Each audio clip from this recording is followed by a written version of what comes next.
In 1987, director Rob Reiner and star Andre the Giant gave the world a hilariously epic children's story that will sweep you off your feet. In 2022, we return to Ireland to try another in a long line of popular whiskeys. The film is The Princess Bride. The whiskey is Bushmills Red Bush. And we'll review them both. This is the Film and Whiskey Podcast.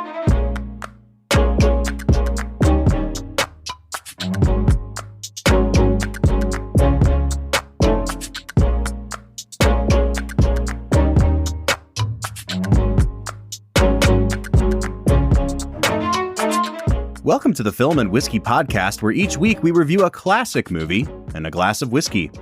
I'm Bob Book. I'm Brad G. And this week we're looking at the 1987 film The Princess Bride. We're rounding out a mini-series of 3 movies by director Rob Reiner, and we have gone kind of out of, I don't know why I said kind of, we've gone out of chronological order here. We started in 1990 with Misery, we jumped ahead a couple years to A Few Good Men, and now we are returning to the late 80s with our buddy Rob to look at The Princess Bride. Perhaps his most beloved film? Question mark? I mean, probably his most famous. I don't know, man. When Harry Met Sally's got to be up there in both categories. Oh, yeah, that's true. And A Few Good Men. I just like, the man just makes good movies. I was going to say, how did he make such good movies, man? I mean, listen to this run. So he does, this is Spinal Tap in 84. He follows it up in 85 with a movie called The Sure Thing, which is not a classic, but it's a well-liked movie. He follows that up in 86 with Stand By Me, then The Princess Bride, When Harry Met Sally, Misery, and A Few Good Men. All back to back. Wow. Like, what a run. I was going to say, tell me how many directors have a run of 6, 7 movies like that. It's kind of insane. Like, that are all B to A- movies with a few, like, true all-stars peppered in there. Mm-hmm. Like When Harry Met Sally is one of the best romantic comedies of all time. Well, and The Princess Bride, and of course, we're going to get into talking about this today, but like I said, it has not just a cult following, right? It's not like a small group of people, but there is a devoted fan base of The Princess Bride. And Brad, Mm-hmm. I remember I dated a girl in college that was really into The Princess Bride, and her whole family had watched it when they were growing up, and she knew every line. And like, that wasn't me. That wasn't my experience growing up, but something tells me that they're not the only ones that are like that. I know that this is an endlessly quotable film, and there are a lot of people out there that hold this screenplay by William Goldman in really high regard. Yeah, and I will say, like, my first time watching it was, I think, sophomore year of high school. I was on a school field trip out to Boston, and I remember some friends had you remember the portable DVD players? Oh, yeah. They were watching The Princess Bride, and I watched like 3 minutes of it with them right when they're in the fire swamp, and the rodents of unusual size who are clearly just men in really gross rodent costumes like attacked him. And I just looked at my friends and I was like, what are you watching? This is the dumbest thing I've ever seen in my life. And they were like, oh, it's The Princess Bride. It's a great movie, man. And I was like, no, this is not a great movie. This is terrible. And so I just went for many, many years after that. It probably wasn't until like post-college where I watched it and was like, oh, this is a great movie. Mm-hmm. So here's where I'm at with The Princess Bride. It's really hard for me to know what elements of this movie are done on purpose and which ones aren't. And I don't mean like the silly elements of it or things like that, but you're talking about the rodents of unusual size. I actually loved that scene in this movie, even though you could clearly tell that it was people in a large rodent costume. Yep. Because there was something about the way that those things jumped on Carrie Elwes's character, and there's like such a weight to it. And you can tell that he's really fighting with something on camera in real life. And after years and years and years of horrible CGI, everything that has a weightlessness to it, I was like, I would take this any day of the week over another CGI rat. You know what I mean? Yeah. Oh, 100%. And like the other part of it is they say that like every comedy is all about timing, right? Mm-hmm. The moment when he says, oh, what line does he say? Oh, he goes, rodents of unusual size? I don't think they exist. Yeah, boom. And it's like the moment. And I think that's like, it illustrates everything that Reiner does properly in this movie, that his comedic timing, I don't know if we've seen many directors with better comedic timing than Rob Reiner. Well, so that gets me back to what I was just saying, which is like, there are elements of this movie that look really cheesy and look really fake, right? It's 1987, and of course, you know, certain elements of our technology have advanced since then. But there's also a sense that some of this is being done on purpose because it's supposed to be a fairy tale, and not just a fairy tale, but a fairy tale where everyone is in on the joke. Like, it's very clearly a joke fairy tale in a similar way that you would talk about like Shrek. You know what I mean? Like, this is a pretend children's story within a story being told to a sick 10-year-old in the world of this movie. Yeah. So I understand that, like, they might be trying to make the movie look even more fake than usual. But then you kind of run into this thing we've been talking about with Reiner for the last couple of weeks, which is I don't always know if his visual sense is up to par. Because for a good portion of this movie, it kind of looks like it's being lit with fluorescent lights, like in an office building. Like, it's just, even though they're inside of a castle, like, the lighting can be very flat. And then all of a sudden you'll get a shot like Inigo Montoya kneeling with his sword in the air, and it's the greatest, most cinematic shot ever. And then you'll go back to 18 shots in a row that looked like they were shot, in somebody's garage. And it's just really hard for me to be able to parse out this movie in terms of like what's intentional and what's not.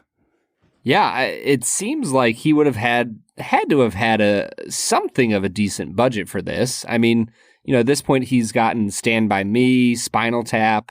Like, I feel like it's not like he's just some indie director at this point. Right. So it feels like he should have had a little bit of money to up the production budget a little bit. But I agree, like, many of the sets look like built sets that have, like you said, I fluorescent lighting almost. Yeah.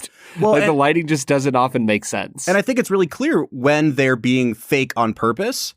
But then there are also times where it seems like, oh, no, they're really trying here, and it just doesn't look right. I don't know. Well, and I just, I think part of that's the fact that Rob Reiner comes from TV. Yeah. And, he doesn't necessarily have the Hollywood pedigree.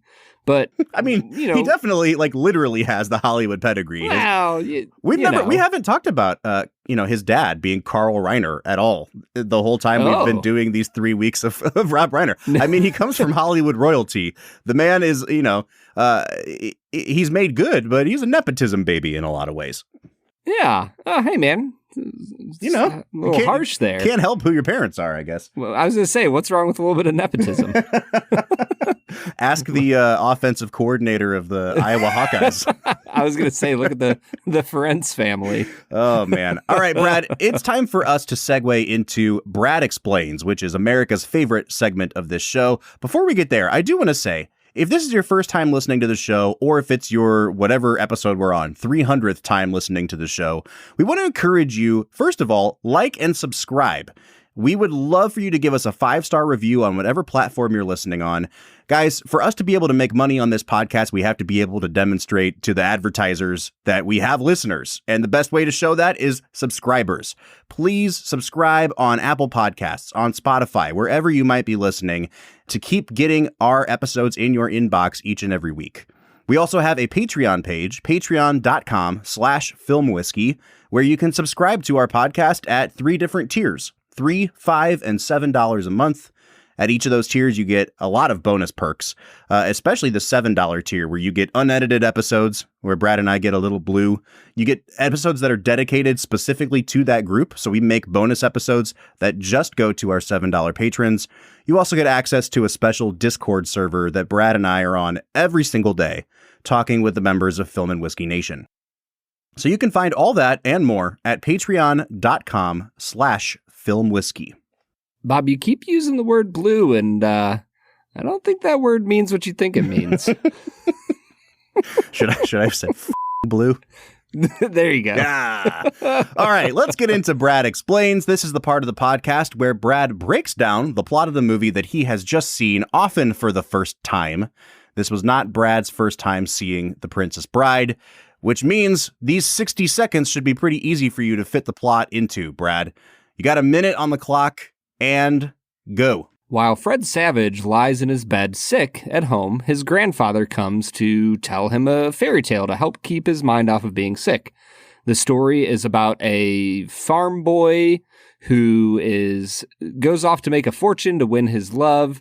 He is captured by a pirate. His love goes to marry the prince. The farm boy turned pirate comes back to rescue his princess in a series of daring adventures. And he eventually fights off death itself to make it back and rescue his true love. There you go. All right, Brad, where do you want to start today? Do you want to start with Rob Reiner? I feel like we've kind of already touched on Reiner a little bit. Do you want to keep going with Reiner? Do you want to jump into this screenplay? Do you want to start talking performances? I want to talk about the star of this movie.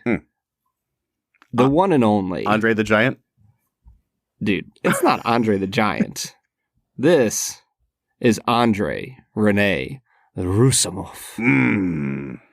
Dude, I just, all I know about this man is that he might be the largest human being to live on this earth since Goliath in biblical times. And have you ever seen the picture of him holding a beer can? Yes. It is the most wild thing I've ever seen in my life. I've watched so many documentaries about Andre the Giant at this point in my life that, I mean, I've heard all the stories, right? That he would drink literally like 120 beers or something in one sitting. Which is also I feel bad talking about his untimely death, but like that might have contributed just a bit. Probably not. No, come on. No, definitely not.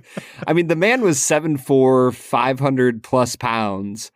And I'm not going to lie, he and Mandy Patinkin might have the best chemistry of any duo in any movie we have ever watched. They're just wonderful.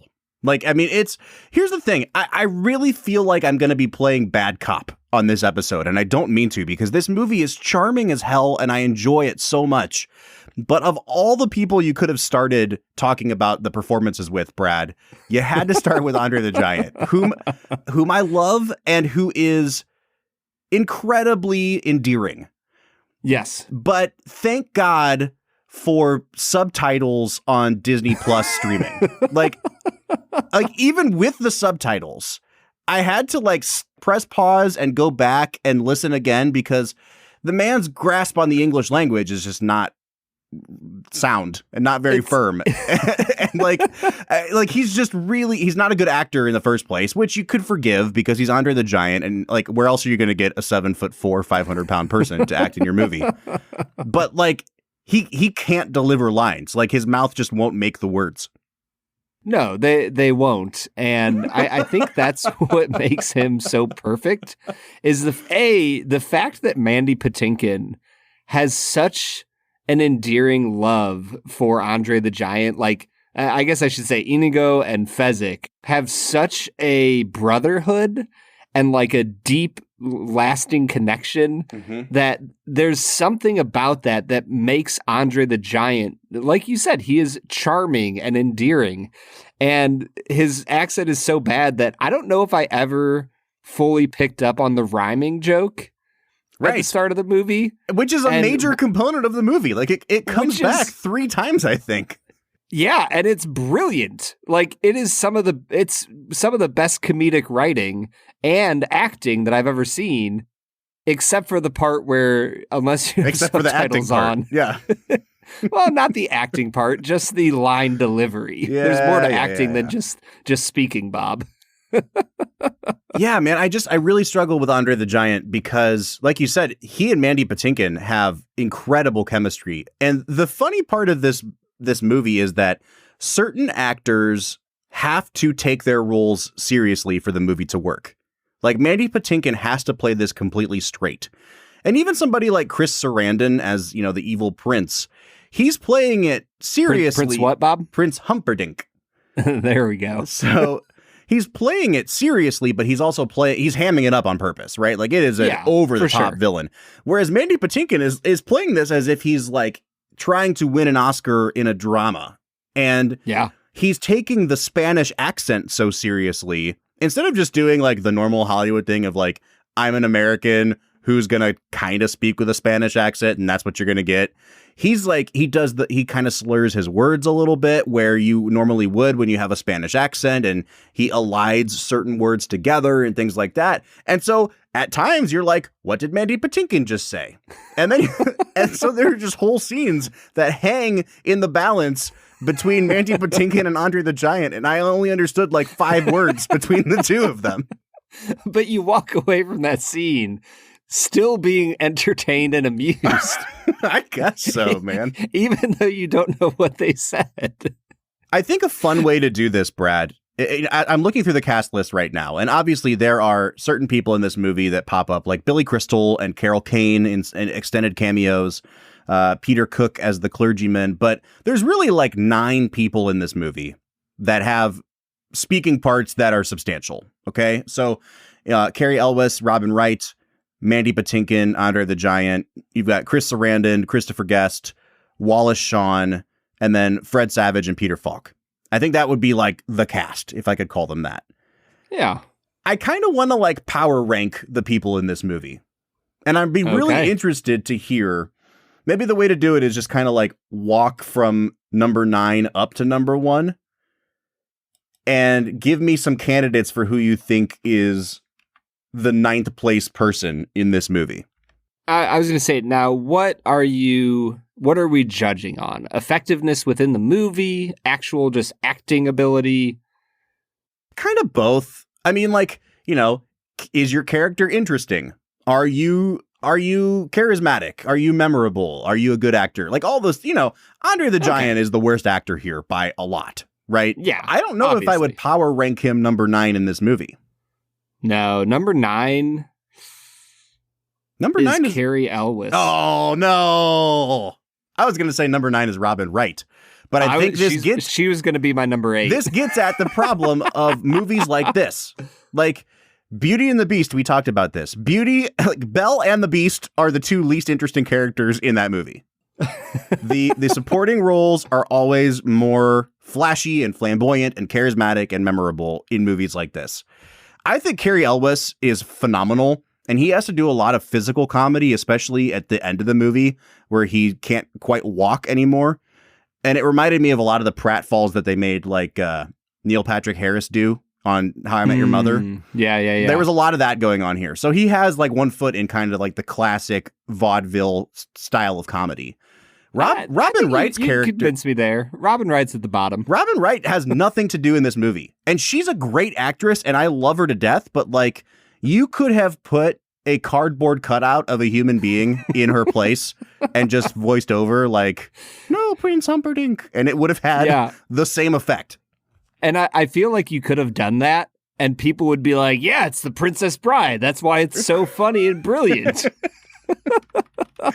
And I feel bad saying that because it's not like Robin Wright does anything inherently wrong here. It's just that like she's supposed to be mopey and she does that and that's it. Her stunt double does a phenomenal job of falling down that hill though.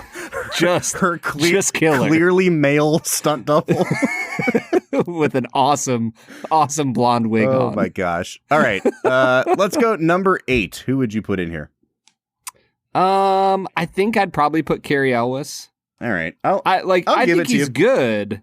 I enjoy his vaudevillian humor, but similarly to Buttercup, he just kind of plays one character. He's kind of a one-note character throughout the entire thing.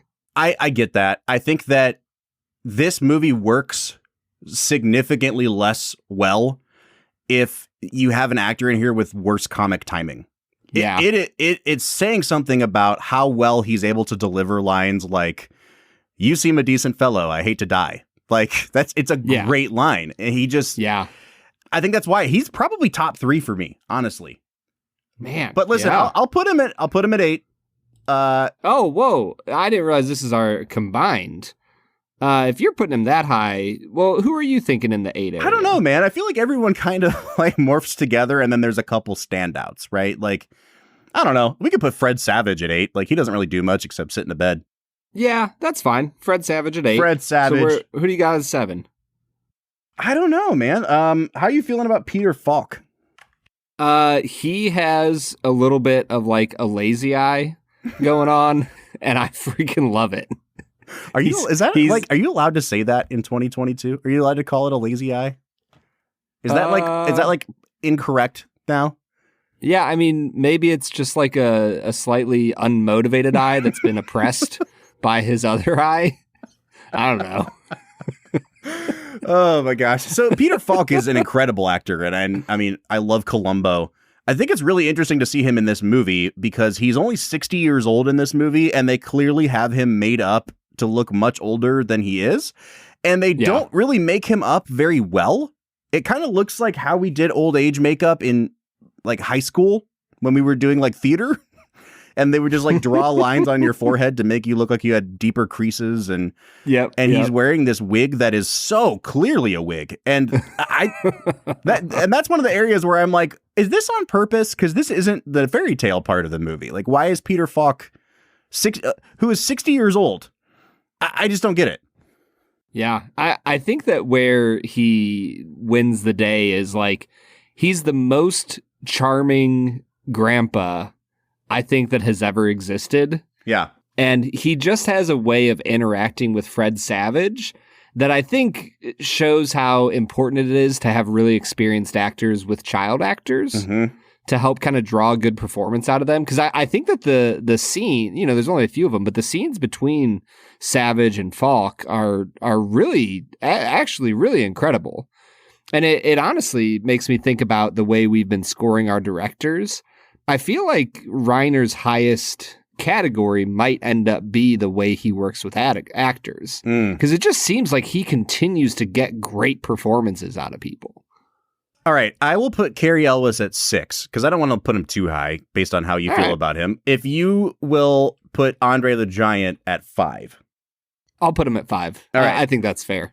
All right, so that gives us 4 people to talk about here. We've got Wallace Shawn, we've got Christopher Guest, Chris Sarandon, and Mandy Patinkin. And I'm going to kind of go in the opposite order here, Brad, because I'm thinking about, this was going to be my big reveal. I think Christopher Guest might steal this whole movie. And I'm really surprised to say that because his character is like a nothing character. And he's kind of also hamming it up, but also not hamming it up. I don't know how to explain it. It's like if you took Jeremy Irons as Scar in The Lion King, but told him to do it as subdued as possible. So there are still elements of his character that are over the top and campy, but he does it in such a like restrained way. He never like gets very emotional throughout the movie. And when he's menacing, he's really menacing. And when he has a line that makes him look like a buffoon, he says it in such a straight way that it almost takes you a second. And I think honestly too, part of it is like he came up in A Few Good Men and we forgot to talk about him. Like he's in that movie for a hot second. And it's just so interesting to see, you know, Nigel from Spinal Tap show up in A Few Good Men and then show up in this movie and play 3 completely different characters that are so well constructed that you forget that it's Nigel from Spinal Tap. Yeah, I was going to say Christopher Guest was my number 2. He just has an incredible presence about him that even when he's next to, you know, Prince Humperdinck, it feels like he's the one who's really in control. Like he's the mastermind behind the whole situation. And I think it's because of what you said, that he is almost like clinically devoid of emotions. Yeah. Like he has this psychotic killer feel about him where you're like, but the fact that he's in a comedy and he's just interested in the science of pain and suffering, you're kind of like, he's like over the top evil, like clearly the most evil person out of everybody in this movie. And yet the way he delivers the line, fascinating, just as Cary Elwes is just screaming on the torture machine, just is brilliant. And so, yeah, I'm with you, man. I think Guest is a phenomenal part of this movie. So would Patinkin be your number one then? Dude, when his scene, when Guest stabs him a few times and like throws the knife into his gut, and he just slowly builds and builds and builds, I like got the freaking chills, man. when he tells him to beg, yes, he goes, beg for your life. He goes, anything, I'll give you money. I'll give you power, everything I have and more. And the way he delivers, I want my father back, you son of a bitch. It's such a good line, dude. Him. It's worthy of like the most epic of epic movies. It's a better line than, hello, my name is Inigo Montoya. It's a better line than, you seem a decent fellow, I hate to kill you. It's the best line. It's better than inconceivable, which is the big quote from this movie, right? It's the best line in the film. And easily. It's because there's such an emotional payoff. But it also makes me wonder if William Goldman is the one who wrote the son of a bitch line in A Few Good Men. Because remember, we talked about how even though that is a Sorkin script, Goldman came in and touched it up a little bit. Mm-hmm. And I thought my favorite line in A Few Good Men is when he says, "You're under arrest, you son of a bitch." Like, so maybe he just has the key to good lines and it's just ending it with, "You're a son of a bitch." It seems like a pretty easy way to do it. For all you young screenwriters out there, take note. I do think that Patinkin also gets the second best line of the movie, which in my opinion is the best comedic line, when they're on the boat sailing across the Sea of Eels. and he looks back and he goes, I wonder if they're using the same wind as us. Patinkin, the thing about Patinkin too is like underrated comic timing. And he has my favorite comedic moment of the whole movie where he's sword fighting with Cary Elwes. And then he's like, "Who are you?" Cary Elwes says, "No one of consequence." And he says, "I must know." And Elwes says, "Get used to disappointment." And just the way he goes, "Okay." And then starts fighting again. It is a perfect reaction shot. Like, it's just so good. You could not read the line "okay" better than that. No, it's absolutely perfect. And I think that it's for so many of these reasons that I think that Mandy Patinkin is easily the best. Like, Inigo is the best character and Patinkin is the best performance in this movie. That leaves us two people to talk about real quick. Wallace Shawn and Chris Sarandon. Let's get Wallace Shawn out of the way. And I don't mean to say it like that, but the reason you have Wallace Shawn in this movie is to be Wallace Shawn. And he is a brilliant writer and actor in many, many other films besides this one. He's in here to be like the stereotypical version of Wallace Shawn. It's almost like having Gilbert Gottfried in Aladdin. Yes. Like, he's just there to be Gilbert Gottfried. I was going to say, he feels a lot like Gilbert Gottfried. And it's just Wallace Shawn. Yeah. And that's what you need him to be in this movie. Kind of the same way Andre the Giant doesn't have enough grasp of the English language or acting capabilities to be anything more than Andre the Giant. Yeah. And he's perfect because of that. I will say, is this our second Wallace Shawn movie? Was he in Marriage Story? Oh, yeah. I forgot that he was in Marriage Story. There you go. Two Wallace Shawn movies down. There you go. It's also our second movie featuring Chris Sarandon. Do you remember the first? Ooh, Sarandon. What else? Man, I can't think of what he was in. He played Al Pacino's lover in Dog Day Afternoon. Oh, snap. Yes, that was Chris Sarandon. Wait, that was Chris Sarandon, because he's on the phone in the barbershop talking to Pacino in the... Oh, wow. That's Chris Sarandon. I did not know that. Right? Talk about two wildly different performances. And I think it really gets at how good of an actor Sarandon is and how versatile he is. Incredibly good-looking guy, like really in control here, and he's doing a James Mason impression. You know, if you remember James Mason from North by Northwest, the bad guy in North by Northwest, he's doing James Mason, and he kind of looks like James Mason, and so it works really, really well. I think he's fantastic in this movie. He's batting 1,000 every time he comes into the film. He's funny when he needs to be funny. He's a coward when he needs to be a coward. He's intimidating when he needs to be intimidating, and I think he's a great. You know, again, to go back to the Shrek comparison, they have Lithgow as Farquaad in that movie. And I think that he's doing his best Farquaad here, right? And perhaps even better than Lithgow. Yeah. My question would be, how much funnier would it have been if Wallace Shawn was Humperdinck? Because I feel like that's the better Farquaad comparison. Yeah, here. that's kind of true, actually. 5'1" Wallace Shawn out there doing his best. All right, man, I think we're in a good place to hit pause. We'll come back from the break. We'll talk about this, quote unquote, perfectly structured script, a little bit more on Rob Reiner, and then we'll get into our final scores. But first, let's try this Bushmills Red Bush. What do you say? Let's get to it. Film and Whiskey Nation, do you ever think about awards? Of course you do. You drink whiskey and watch movies, which means that you know that nothing is validated until a group of random people say, hey, we love what you're doing. The awesome thing about Doc Swinson's whiskey is that it isn't just some group of schlubs that are giving them awards. They have been winning attention from some of the most important whiskey experts that you can imagine. They've been voted best distillery in Washington State by the New York International Spirits Competition. They've been voted the best independent bottler by the Ascot Awards, as well as the best finished bourbon from the Ascot Awards for their La Menta Exploratory Cask. Their Exploratory Cask series is where they release some of the most fascinating and adventurous experiments. If you're ever checking out Doc's lineup and see a white label, there's a really good chance that that's the only time you'll see that bottle, so make sure you snatch it up.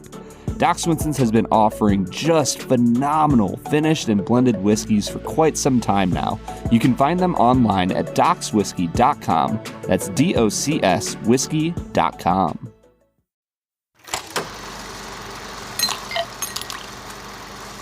All right, today we are checking out Bushmills Red Bush. Brad asked that we can immediately get the sexual connotation of the name out of the way. So there it is. We're going to talk about Red Bush today. And next week, we're going to talk about Bushmills Black Bush. So depending on your preference of color, join us for more Bush conversation down the road. Is that a good enough disclaimer for you? Are you satisfied now, Brad? I'm very satisfied, Bob. All right, wonderful. So Bushmills Red Bush is, if I can be frank here, it's kind of just a variation on regular Bushmills. So it's non-age stated. It is a blend of single malt whiskey and grain whiskey that is aged for at least 3 years, and it's aged in used bourbon barrels. So regular Bushmills is aged in a combo of bourbon and sherry. Red Bush is aged solely in bourbon casks, and their first fill, so like they've been used for bourbon and nothing else, they get shipped over to Ireland. They age them there. The Black Bush, which we'll try next week, is aged solely in sherry. So it's kind of like you're getting one half of the process, but it's going to have a little bit of that kind of, they're hoping that this is like a gateway into Irish whiskey for people who only drink bourbon. And I really like that approach, Brad, because it is sometimes hard to convince people to try Irish whiskey or to try Scotch if they're only used to that brown sugar vanilla thing that you get from bourbon. Yeah, and I think that Irish whiskey has an incredible amount of experience to offer any of you bourbon drinkers out there. Mm-hmm. So I'm always beating the drum for my Irish whiskeys, which have always kind of had an attraction for me. And so, yeah, this Bushmills Red Bush, so far, my experience with it has been pretty positive, Bob. I have not tried it yet, so I'm trying it live on air. I'll give a few nosing notes if you don't mind. Yeah, go for it. So, like a lot of Irish whiskeys, I'm getting a ton of melon on this. I think it's like a lot of honeydew. There's actually a little bit of tropical, like pineapple for me as well. But more than anything, it smells like orange juice to me, like fresh squeezed orange juice, almost like a like a mimosa. Like it has a little bit of that like champagne-y thing going on too. I will say, Brad, that after sitting with this for a couple minutes, there is a really, really faint, almost vinegary note for me, and it kind of smells like a can of pickled beets, which is not a food that I'm a huge fan of, and it's just like a little wisp of it underneath everything else. So it's really nice. It's like pineapple and orange juice, and I'm digging it, and then there's just a little bit of beet. And then I get reminded of Dwight Schrute, which is not what I want to be thinking about when I'm drinking whiskey. So I'm kind of torn about this one. Man, what kind of score would you give it? I think I'd still give it like a 7.5, but it was approaching like an 8.5 before. Okay. I was going to say, I really like this. For me, it's honey. There's some brown sugar notes I get. The barley starts to come through. It's a little bit raw. And then, like you said, I think honeydew is the right note. It's melony, but not a super strong, overpowering nose. I gave it an 8 out of 10 on the nose. I think it's pleasant, but I'm curious to see where it goes, especially after last week drinking their regular offering and really feeling like it was like kind of a white wine feel. I'm curious to see how much more bourbony or even more like classic Irish whiskey this one will come out to be. Yeah, for me, I just took a sip as you were talking, Brad, and this one still has a lot of that white wine character, but this time around it is like a really dry sparkling wine for me. Like it reminds me of champagne when I drink it. And there's a little bit more sweetness here than there was last week, which I really like. It's certainly not a sweet whiskey at all, but I think a little bit of that bourbon character has been imparted here. It's way spicier than last week's was. Like from the get-go, tip of my tongue, there's a prickliness here that wasn't there last week. I keep saying last week. I guess it was, I think 2 weeks ago that we tried this one. So anyway, you know what I mean. But I get a lot of citrus peel on this, Brad. There's like a grapefruit character to this on the back for me too. It's not like all of the bitterness that you get with grapefruit, but it does remind me of drinking orange juice or drinking grapefruit juice to go along with that kind of champagne thing. I guess I just have mimosas on my mind right now, but this tastes like the whiskey equivalent of a mimosa to me. Yeah, for me, it was like honey drizzled over a grapefruit with like a little bit of a mint sprig kind of like put on the side, but like crushed a little bit so you smell it. Yeah. Like that is what I got on the palate here. It's a little bit of a refreshing mint, but then all sorts of honey mixed with grapefruit. And then it kind of dries out by the end of it and hits a few of those white wine notes that we'd been talking about with our last iteration of Bushmills. Bob, I really like this a lot. I think I'm going to stay like right at an 8 because this is really solid whiskey. I'm going to give it an 8 on the taste as well. And the same on finish because it what's the word, Brad? It's not bitter. I guess it is kind of bitter in that citrus fruit way. It has that grapefruit character to it. And it really does remind me of toasting someone on New Year's with a glass of champagne. But I don't like champagne that much. And I would much rather have this in a glass to toast somebody with on New Year's. It's really, really good. It's light. It's bubbly. It has that sort of effervescence to it. I'm really shocked that this is coming out of bourbon barrels because it doesn't really remind me of bourbon at all. It reminds me of drinking, a screwdriver or a mimosa or something with orange and champagne in it. I'm a big fan. I'm going to give it an 8 on the finish. Yeah, I think I'll come down a tiny bit on the finish just to say that it doesn't last very long and there's not quite enough of a lingering palate that like really makes me in love with it. But I'm right there with you, man. It has all of the notes we've been talking about so far. The citrus, a little bit of honey to finish. It gets a little bit more oaky at the end, but not enough to sour it. So yeah, 7.5 on the finish. I'll give it an 8.5 on balance, Bob. I think I'll do. I think I'll do the same. Go ahead and finish your thought. I'm sorry. No, you're good. I just think that balance wise, you get what you are expecting throughout the entire drink. And I think, in order to hit the 9, 10 out of 10 type of area, you almost have to transcend that and like be more complex than initially you think it is.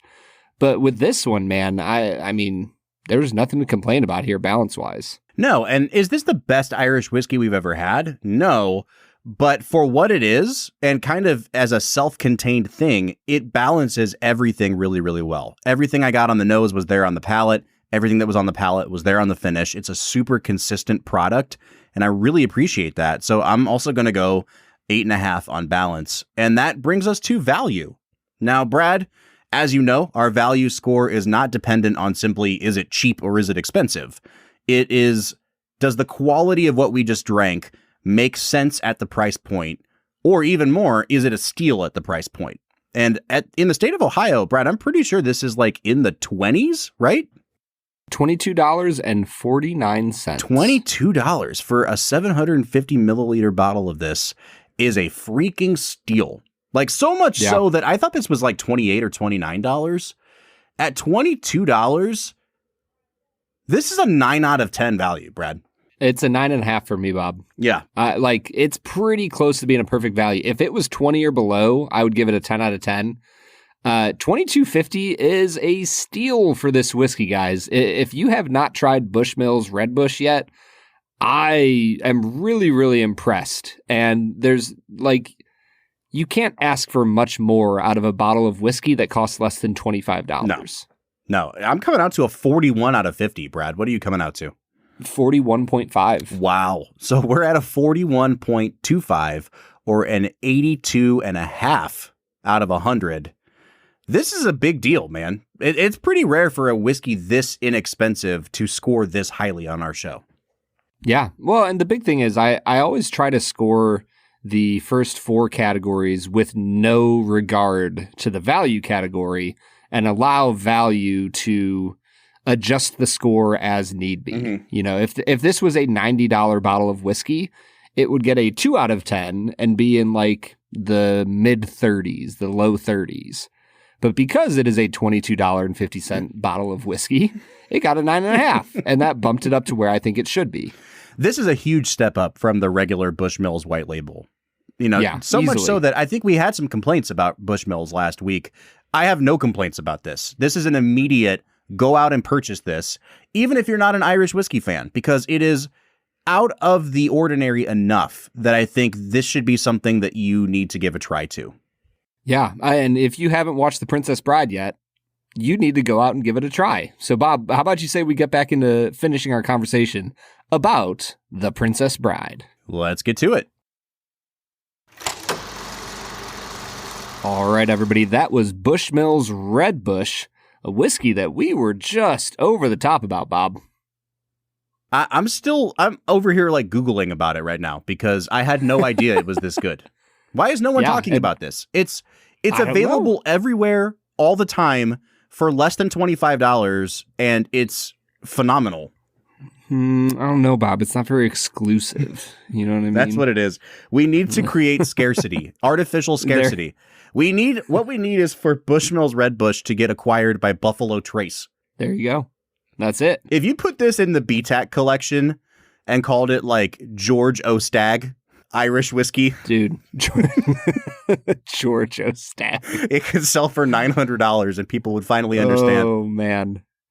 Well, speaking of BTAC, I'd like to thank our new sponsor, Buffalo Trace, for sponsoring our 2 Facts and a Falsehood section. All right, 2 facts and a falsehood. This is the part of the podcast where Brad presents 3 items to me, all of them as fact, little tidbits about the making of this movie.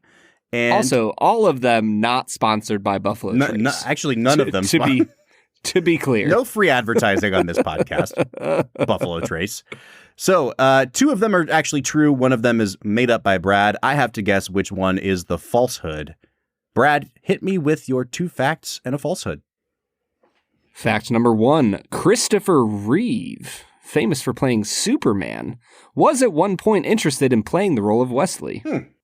Fact number 2, when Count Rugen... That's the whole fact? That's it, man. Oh, usually there's but this happened, blah, blah, blah, blah. So no, I thought something was coming there. That's it. All right. Yeah. Fact number 2, when Count Rugen hits Wesley over the head, Cary Elwes told Christopher Guest to go ahead and hit him for real. Guest hit Elwes so hard that he knocked him unconscious, lacerating the top of his head. Oh my gosh. It was very violent. Fact number 3, the line, "Never mess with a Sicilian when death is on the line," was one of Goldman's favorites, who said it was a direct quote of one of his childhood friends. Wow. I have no idea. Fact number 1 sounds so bland that I can't tell if it's real or not. I mean, okay, cool. Christopher Reeve was interested. Great. I'm glad I know that now. Fact number 2.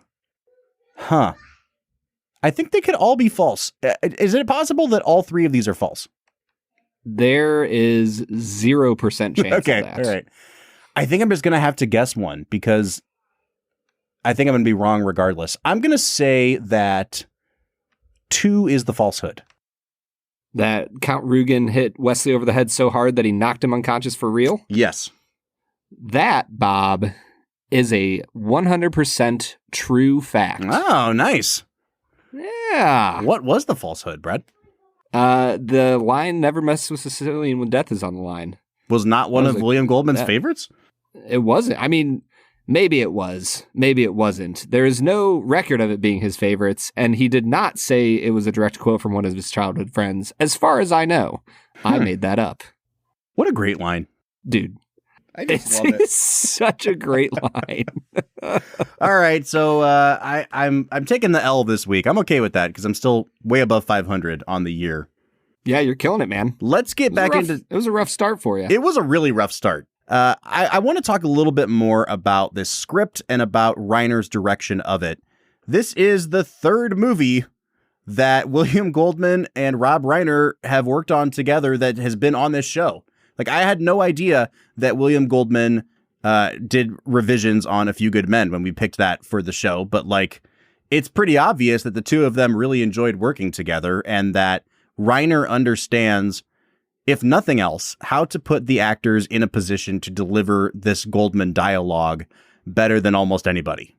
Yeah, Goldman is, like, really famous for a reason, Bob. Yeah. Yeah. He's, fun fact, great at writing scripts. I think that is easily the strength of this movie, is the fact that, A, the actors are committed. Like, every single actor is committed to this script. And B, that elevates this script to the next level. Because it's already a spectacular script. Like, the lines that he writes are some of the funniest of any movie. You know, like, to throw things way, way back, for those of you who remember, when we did our test episode on the film Anchorman, The Legend of Ron Burgundy, we talked about how that is easily one of the most quotable movies of all time. Bob, I think Princess Bride might be more quotable. Yeah, and it gets to the fact that they're two different styles of comedy, right? Where Adam McKay is kind of the master of, wrangling chaos into something. Like, that whole movie is improvised, or a good portion of it, and they cobble together different takes to make what you see in the final product. This is not an improvised movie, right? I mean, I'm sure, maybe Billy Crystal's character is doing some improv there, but this is an example of really, really great joke writing and people delivering it with perfect timing. It's much closer to Billy Wilder than it is to Anchorman. Yeah, there's a element of snappiness to the movie that feels much more like old Hollywood than it does like new. Yeah. And I think that the other thing is the lines are incredibly snappy, but they are delivered in such a laconic manner by Inigo Montoya, by Cary Elwes, that it has a slow cadence, even though they're really fast one-liners. Yeah. And I think that dissonance almost serves to make it even funnier. All right, so I think this is a good point to kind of tip my hand a little bit about my overall feelings on this movie. I respect this movie. I respect the script. I think it's clever. I chuckle a lot. I do a little smirk. I nod my head and say, I see what you did there. This is not a movie that really makes me laugh out loud. Every once in a while it will. And I actually watched this movie with my 5-year-old. This was like one of the first movies I've ever shown him where, like, someone gets stabbed and dies. This was a big deal for my son to watch.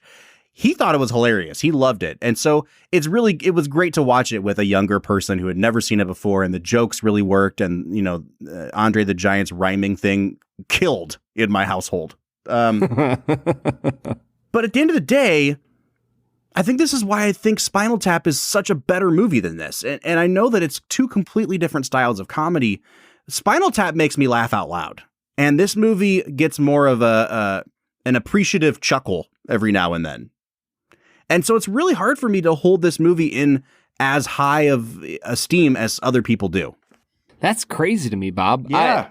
It feels like to me this movie should have all the kinds of humor that you're looking for in a movie. And I'm kind of surprised that this one didn't hit you the right way. Yeah, it kind of reminds me of Some Like It Hot that way, to go back to Wilder again. That's a great movie. It's funny. It's so well written. It's almost perfectly written.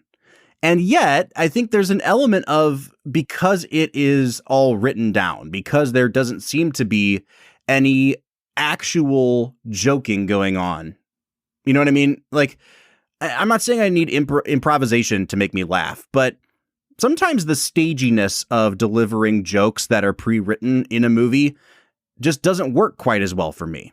And so I like The Apartment way better than I like Some Like It Hot. And again, I know The Apartment's a much more dramatic movie, but there's just something more to appreciate there for me. Whereas Some Like It Hot is a very, very well-made movie that doesn't really go anywhere under the surface of what it's presenting. And that's kind of the same thing here. Maybe I'm just old and I'm a stick in the mud and I'm no fun anymore. But this movie has just never quite done it for me the way that it seems to for other people. Well, maybe let's make it a double, give you a chance to point towards a movie that you feel like does it just a little bit better then. Oh, that's a good one. I have not even thought about what I would make this a double with. Do you have yours in mind so I can not listen to you and think about it while you talk?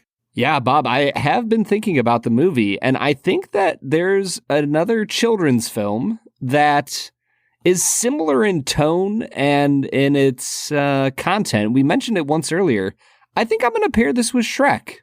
Oh, interesting.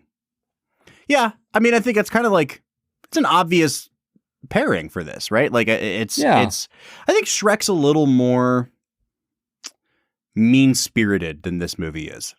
It is. You know what I mean? I think one of the things I don't like about Shrek is that yeah, go ahead and finish your thought. I'm sorry. I was just going to say, it hates Disney. It does. Just so much. And it doesn't seem to like its own source material either. Like, it doesn't like fairy tales. Whereas I think this movie, ultimately, what really saves this movie is that it's not just making fun of fairy tales for the point of making fun of fairy tales and saying, aren't these dumb? It's ultimately about the power of a story and how stories like this bring people together. And that grandfather and grandson bookends on this movie really, I mean, that's what makes you feel the warm fuzzies about this movie. And I think that's why I definitely like this better than Shrek. There's a lot of ways you could go with making this a double. Like I said, I think it would go really well with a movie like Some Like It Hot.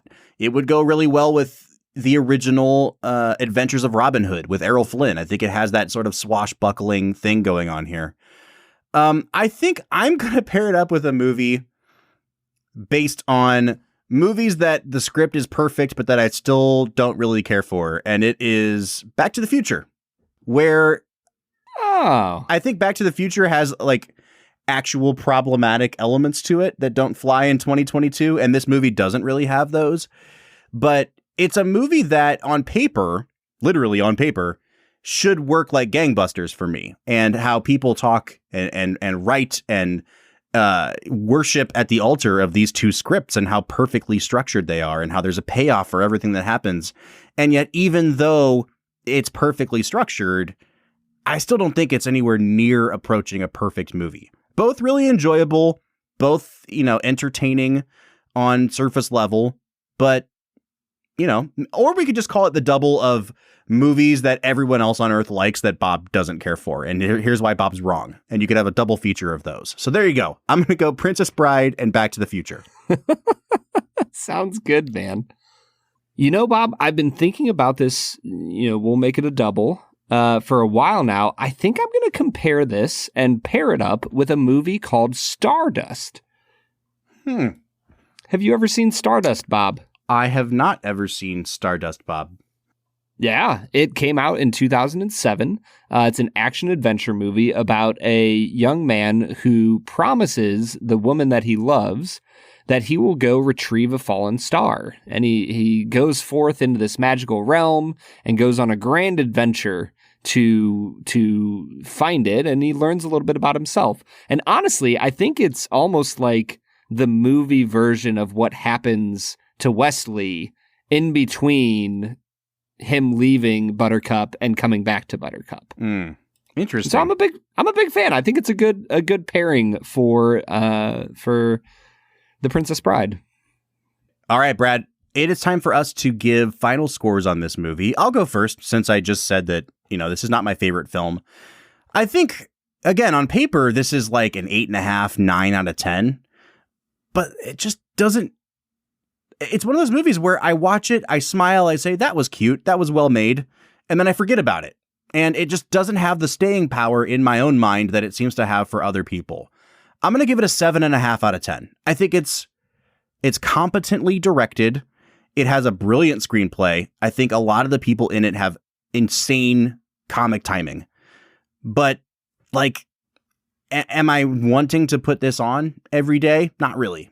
So for me, I think just my own personal enjoyment of it, it's a 7.5 out of 10. Yeah, Bob, I think that the difference between you and I on this movie is that everything worked for me in this film. Mm-hmm.